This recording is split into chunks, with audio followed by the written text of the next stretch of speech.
అక్షరాల ఆట,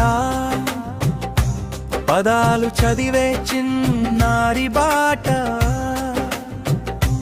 కథలు చెప్పి అర్థం చేస్తే చదువు మీద ప్రేమ పెరుగుతే.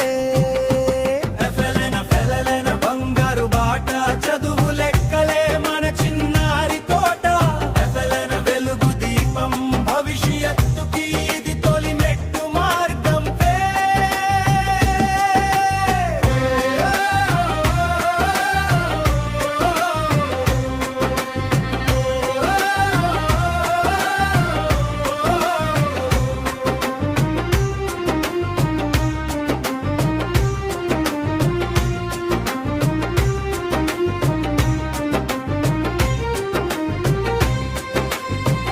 ఒకటి రెండు లెక్కల పాట కలిపి తీసే సరదా ఆట, చిన్న లెక్కలే